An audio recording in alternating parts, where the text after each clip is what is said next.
Thanks again, everyone, for joining Email Marketing in the NormalNow. My name is Hannah Wilson. I'm the marketing manager here at Trendline Interactive. And before we get started, I wanted to call out just a few things to note. So first, you'll see a chat window on the right side of your screen. If you have any questions throughout the webinar, please feel free to ask them there, and Scott will take some time at the end to answer them. Second, we will be recording this webinar, so look out for an email from us in the next day or so with the recording as well as the white paper that ties in with this. And lastly, just wanted to give a big shout out to the Canadian Marketing Association for partnering with us on this webinar. We have been members of the CMA for over 15 years now, and now, as always, we appreciate their support.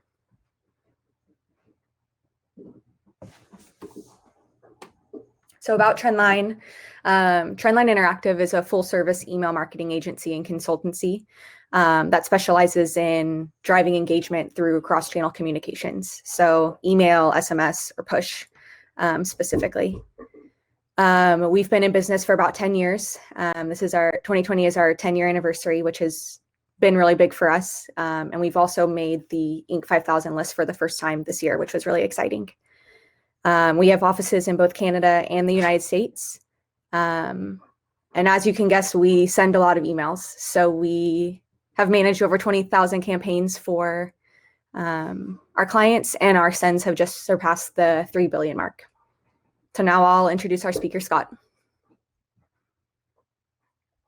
So Scott Birdsall is our head of marketing strategy here at Trendline. He's been with Trendline for over 4 years now and has 13 years of email marketing and product management experience for both B2B and B2C brands. And so with that, Scott, I'm going to kick this off and hand it over to you. Thank you very much for that introduction, Hannah, and thank you all for being here today.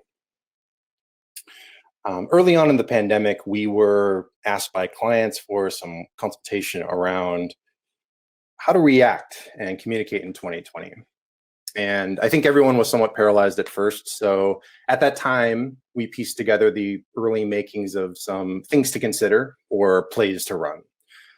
Fast forward 9 months, and here we are in Q4, and much of the talk is about new normal or next normal. No one really has a crystal ball, and no one really has the answers to what's going to happen next, although looking back for lessons from the 1918 pandemic, as well as the recent good news from Pfizer and Moderna, can help estimate timelines for 2021.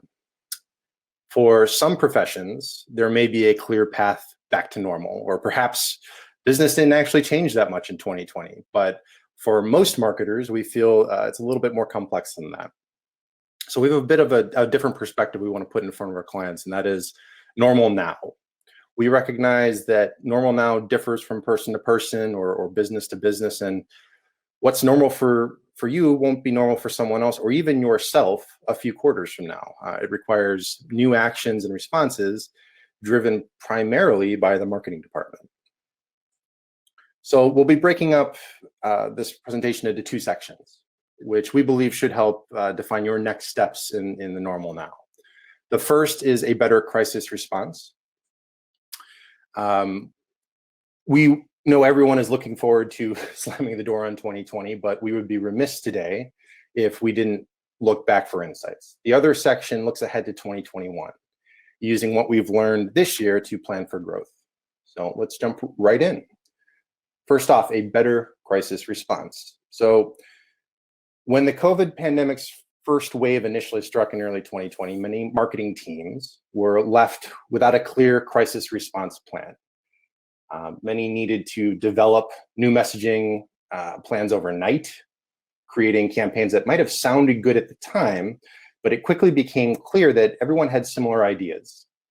And to be fair, even the most comprehensive crisis management protocols didn't tend to envision a world of lockdowns and mandatory social guidelines and the economic, social, political, cultural upheavals that would follow. And we saw this a lot. To a certain extent, we were all scrambling to understand what was going on so that companies could react accordingly. Over the course of 2020, we've learned what our brands stand for. We've learned what our customers really want from us.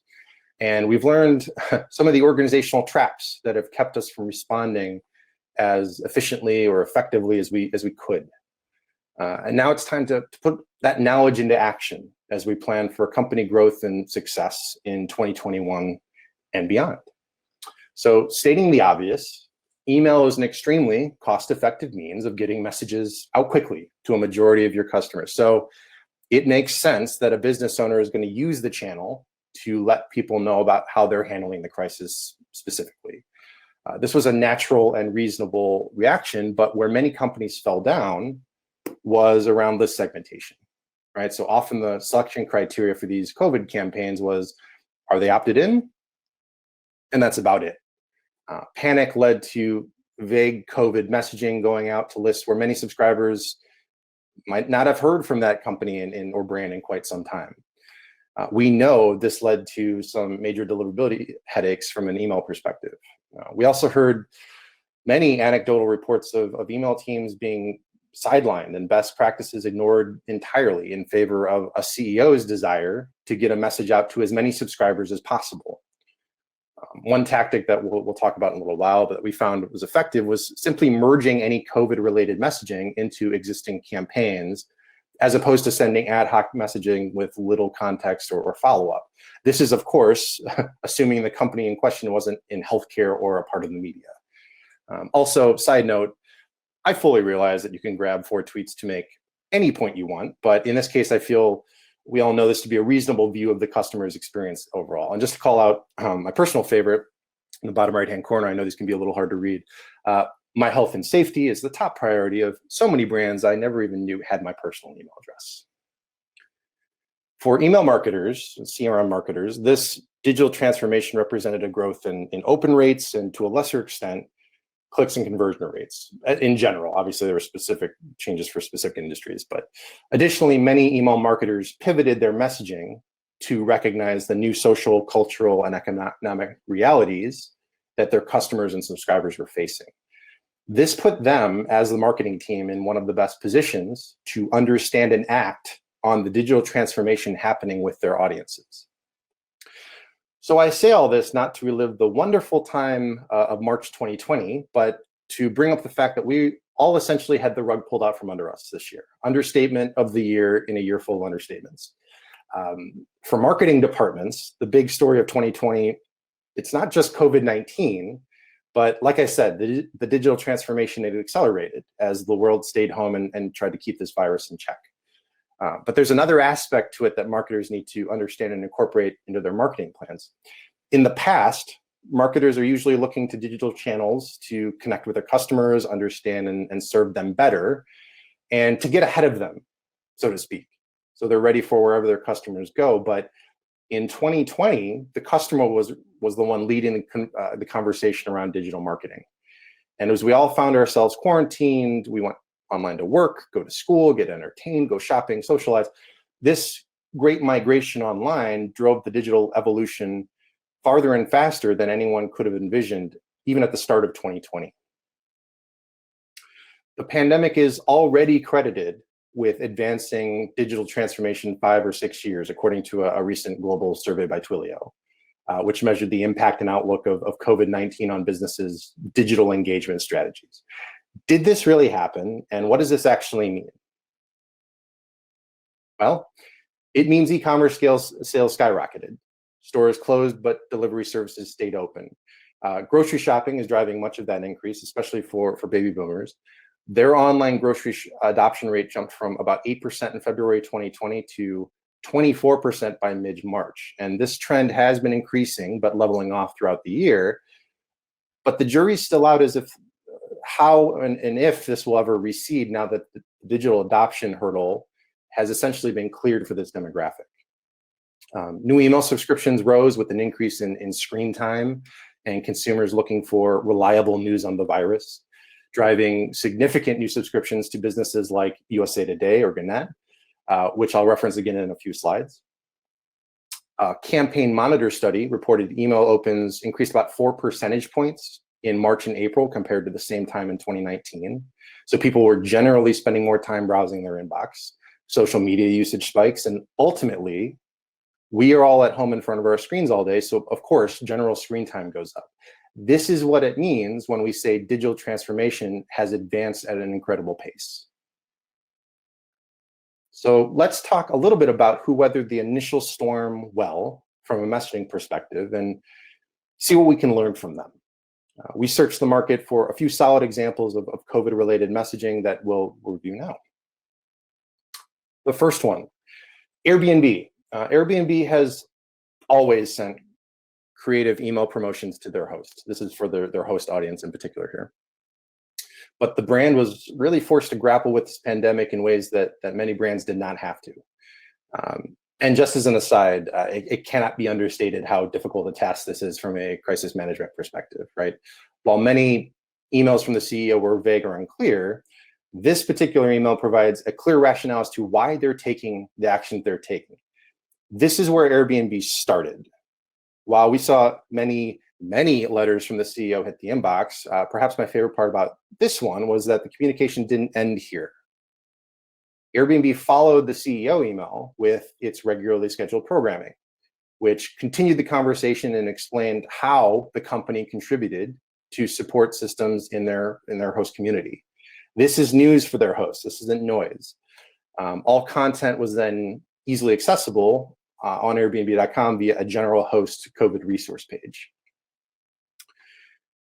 Airbnb also granted refunds to their guests after the World Health Organization declared COVID-19 an official pandemic. That gesture certainly benefited guests, and I was actually one of those guests to receive a refund. Thank you, Airbnb. But Airbnb is a marketplace, and they need to take care of both their guests and their hosts. So the company also issued grants to hosts to cover a quarter of their lost fees. And to their credit, Airbnb was very transparent and clear in their messaging here. Airbnb also created a new way for guests to interact with their marketplace. They introduced online experiences as essentially virtual tours of locations while they were at home. And as things have evolved over 2020, Airbnb has continued to adjust their rules to safely accommodate guests and hosts using email as the primary communication channel for all of these changes. I want to talk about Ulta Beauty a little bit here. Ulta was another brand that pivoted, knowing that their consumers were likely at home without a reason to go out in the world as they normally would. The thing that I wanted to call attention to here was their editorial content. That featured new articles discussing how to find relief in a home routine. And once the lockdowns started to lift over the summer, their email program featured new imagery and content that clearly addressed new safety procedures, as you can see in this example. This was not a one and done. They actually pivoted their whole editorial content to compensate for 2020, which is no small undertaking. Banfield. Banfield's a client of ours, and I wanted to call them out here as well. Banfield was already in the process of rolling out pet telehealth services before the pandemic, but obviously 2020 made telehealth even more appealing. And they needed to ensure that their subscribers had a clear understanding of the new procedures and options in place for taking care of a companion. This was especially important considering that 2020 has seen an enormous increase in pet adoptions.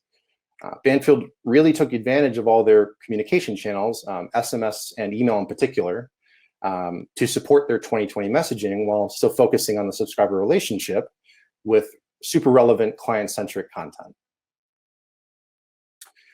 I referenced this program a little earlier. USA Today, which is also, again, that's a client of ours, offered a free coronavirus newsletter for 2020, right when the first wave started to hit. Most of their content is accessible via paid subscription. So this was a bit of a pivot on their end, but you saw several publications do this for COVID-related content, including the New York Times and the Washington Post.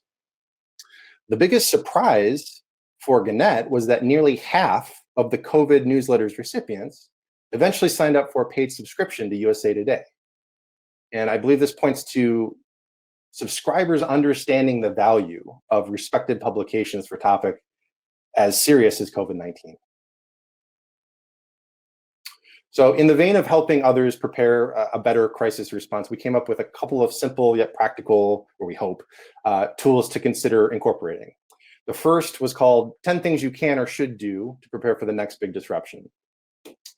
The second is a content screening checklist. And I want to talk about that a little bit.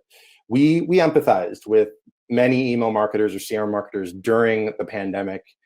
And again, we heard some teams were simply sidelined entirely from the decision-making process without a guide for their organizations to take the best actions in 2020. So if you haven't already refreshed or built your crisis response process, please do that. And when you do, consider putting in some sort of screening checklist as a last step in the process. We feel it can be an effective tactic for the marketing team in particular to help broker a final conversation before hitting send on an email that might not add that much value to your customers. And by the way, these tools can be found at the end of our white paper. So as we close the door on 2020, we now want to explore what we believe to be some key strategies that marketing teams can take to set themselves up for success next year. We are seeing marketers look at their existing marketing channels for growth, especially in email. And that's mirrored by a survey from Gartner where 79% of CMOs responded that they're investing in existing markets for growth instead of expanding into new geographies or launching a new product. Also, 44%, about half of marketers told Gartner that they faced mid-year budget cuts in 2020. And you could probably bet that those two numbers are related, right? Marketers are again being told to work with what you have or to do more with less. In addition, from an email perspective, many of the traditional ways of acquiring new subscribers are no longer available to us, such as in-person point of sale or large conferences for B2B clients. With many experiencing budget cuts, there is a work with what you have mentality and an overall lower risk tolerance. The old adage regarding the 80-20 rule of customer profitability runs as a safe way to view growth in the short term. Go where your customers are now and extend the digital experience down the entire buying journey, because if you don't, you risk losing customers to competitors that do. In 2020, customers rushed online because they needed help. They went out and looked for it, and the companies that were there for them were the ones that they flocked to and patronized. I'll use shopping for a car as an example. Even before the pandemic hit, consumers began the shopping process online instead of going into a local dealership. And the increase in auto marketplace models such as Carvana made researching and buying vehicles a process that can happen entirely online. The digital before dealership transition certainly accelerated, no pun intended, with the pandemic. A Google study in March and April of this year found around 18% of shoppers said that they would buy a car faster if they had an online option.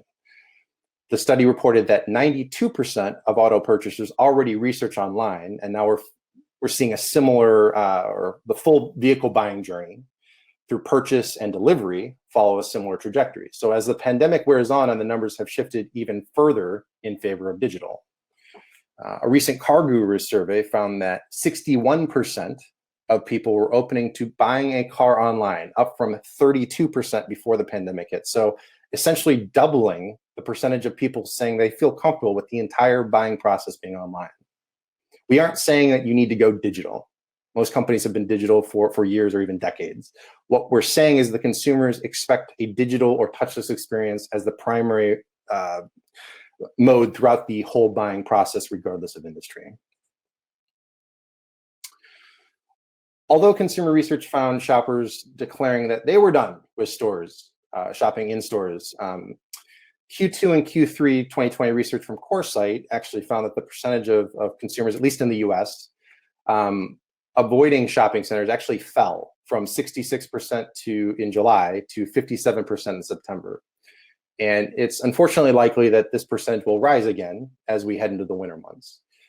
And we as marketers need to think about what that means. Last month, Walmart announced that they were spreading out Black Friday from one day into 3 separate sales events. Each event begins online to encourage e-commerce over in-person sales, which means, which makes sense since this morning, actually, I saw that Walmart's e-commerce sales have risen about 80% in Q3. Customers will also have their option to pick up their Black Friday orders contact-free. I certainly think that Walmart is to be commended for pivoting in this way, but I also believe this to be a necessary pragmatic adjustment to the new expectations and realities. This also means that Walmart is taking the pressure off of their in-store employees while putting additional pressure on their internal ops and logistics teams. This is just one example, but we all need to continue to ask ourselves how business as unusual is impacting the upcoming winter months and likely well into the foreseeable future for each of our teams. Walmart has the resources to make these changes happen quickly. At the end of the day, you need to ask yourself, are your internal capabilities able to handle this massive switch in consumer expectations? And how do you go about figuring that out? But how do you do that, you ask in unison? Well, you start with the process. What you see here is the result of a process mapping exercise that we recently completed for a client. Process mapping is a standard business practice that does pretty much what the name implies. It maps out all of the steps in a process from beginning to end, using a visualization that can reveal strengths, weaknesses, opportunities within that process.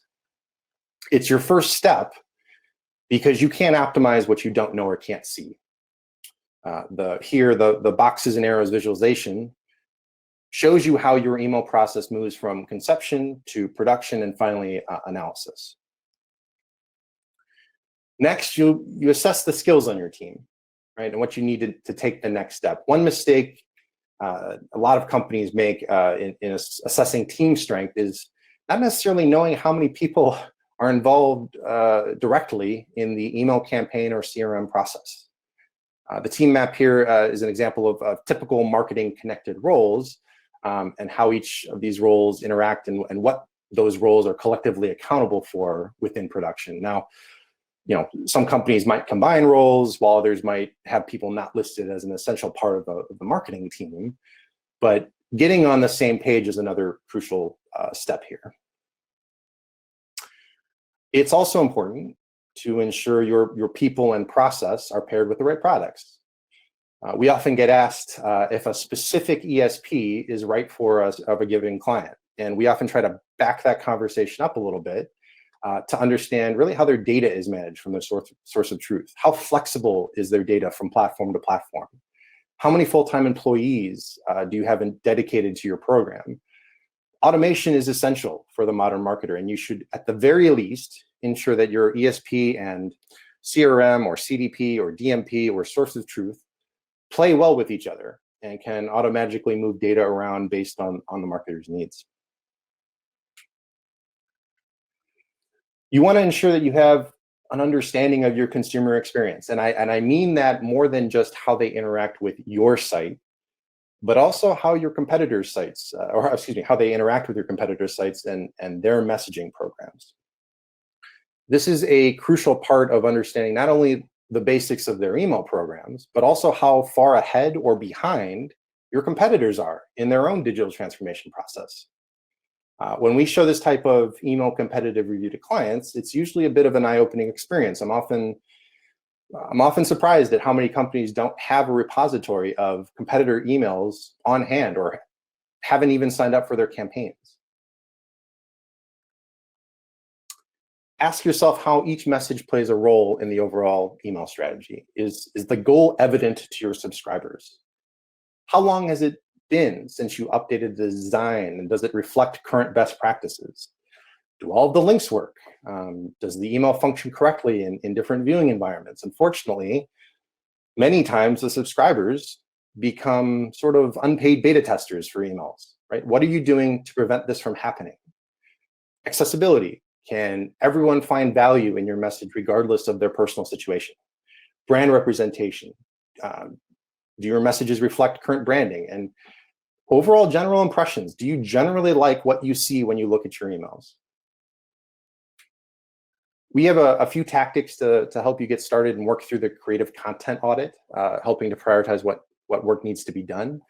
This includes an email prioritization exercise and a priority matrix output based on both level of effort and impact. And these tools are also available at the end of the white paper. Lastly, do my customers want me to engage here? If you do the work in the previous steps, you'll likely have a good understanding of how your messaging channels kind of play together. And if, for example, email is used as the backbone of a messaging program, adding SMS and push notifications to the messaging matrix becomes a little bit easier to understand. However, regardless of your current situation, you need to accurately test into the ideal mix of messaging and channels. One of the reasons we encourage leveraging direct subscriber feedback is because it helps answer questions that businesses have around preferred channel or frequency or content. Have you asked your subscribers how they want to be messaged? Have you asked them what can be improved about your own program? And just as importantly, have you put the analytics in place to understand how subscribers best convert with your business? We all we all know subscribers will occasionally say one thing and do another. So it's good to trust but verify here. This is an anonymized source-specific report we have for an onboarding program. We recommend doing this for the same reason you audit your email operations. When you know where your customers are going to seek information or connect with your brand, you'll know which markets will bring the best return. So in this example, source 7 might be an email capture page on some event landing page. Source 2 might be an SMS email capture that performs higher than average just due to the audience qualifier.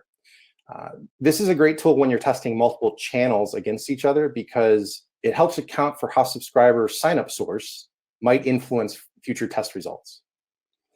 Being omni-channel is step one. Understanding the ideal messaging matrix comes soon after.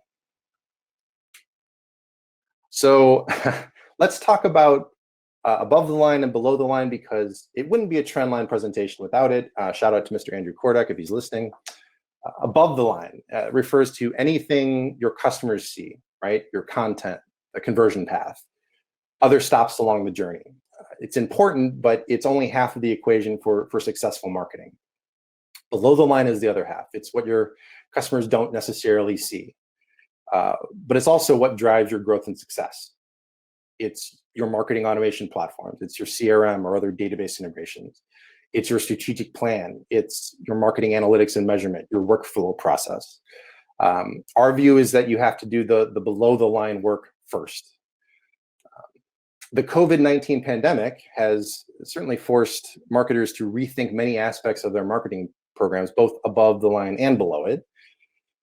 But the one thing it didn't change is the need to show results, even if those results have been adjusted to account for, how do we say this, changing business conditions in 2020, right? Many of the platforms marketers use for messaging make it easy to take advantage of bells and whistles, or things like drag and drop WYSIWYG editors or AI-based audience segmentation. But that doesn't solve the issue of whether the platform is enhancing your customer experience or offering little to no value.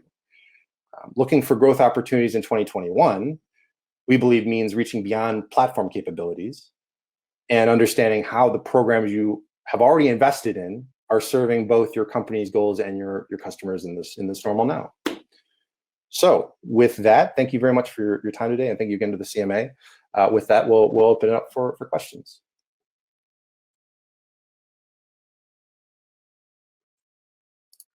I just dropped the white paper here if anyone wants to take a look at it. So yeah, we had a couple questions come in for you, Scott. So I'll just start reading them off. So our team has been talking about setting up automations for quite some time. What automation use case would you recommend to get us started? If it's a blue sky situation, I'll start by bookending the customer journey with onboarding and offboarding, and I'll do that for a couple of reasons. One, just to straight up bookend it, right? You have your start and end, but I think that helps to the second point, to illustrate stakeholders that there's a ticking clock with your subscribers for the most part. We find that most marketers are aware of how dynamic an email list can be, certainly email marketers, but many outside of those teams sometimes have a hard time understanding why a list of 1 million people don't all act the same way. Also, automations are the best for a solid test and learn approach, right? If I have the option to test, a newsletter that goes out once a month or an onboarding automation, I'm usually going to choose the auto. If I have to only test one, I would obviously test both if I had the resources, but I would probably test the automation because it keeps your audiences relatively consistent due to the audience qualifier, some sort of flag or last activity needed for an automation like an onboarding program to go out. So I hope that answered that question.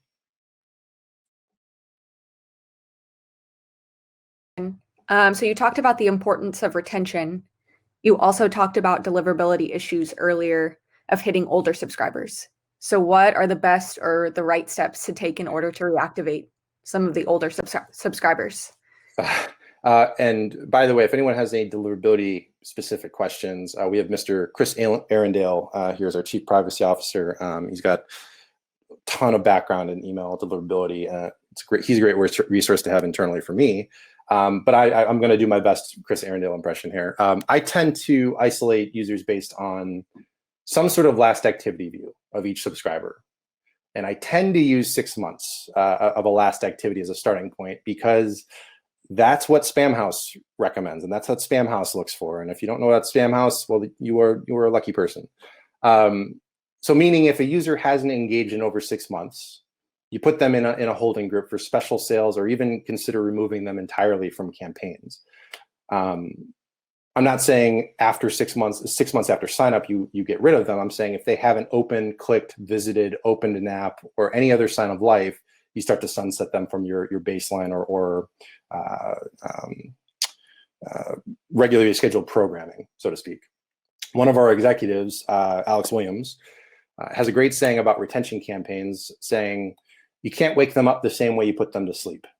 And I tend to use that as a guide for content strategy for those types of automations. Hope that answered that question.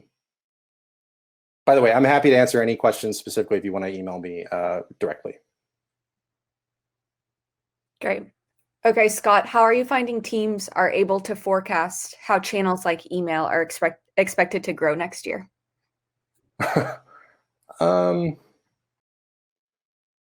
That one's a really tough one. I year over year, month over month, all of those are, I wouldn't say out the window, but a lot of, I think, our analysis for the next, year, 18 months are going to have asterisks next to them. You can maybe think wave over wave. I don't want to be flippant with that. I know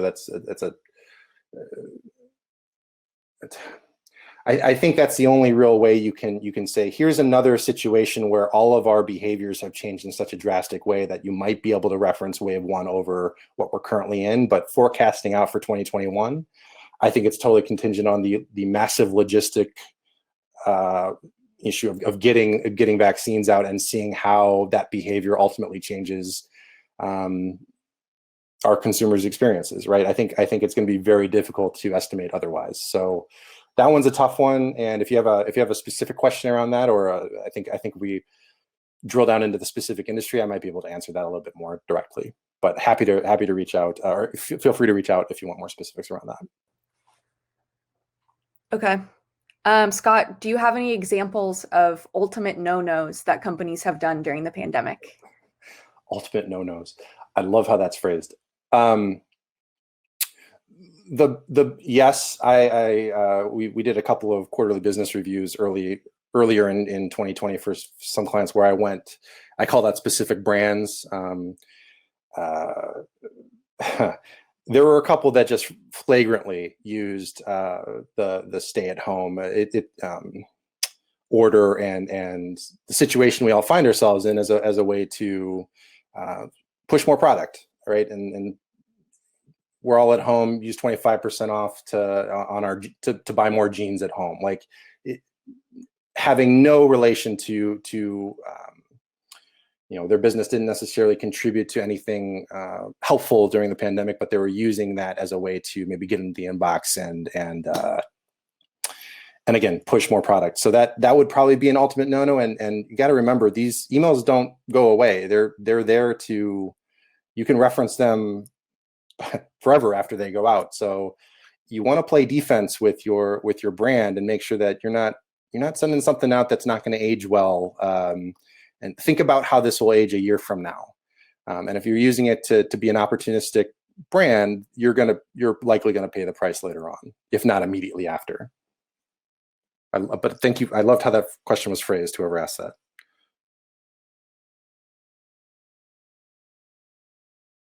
All right, I think that's all we've got.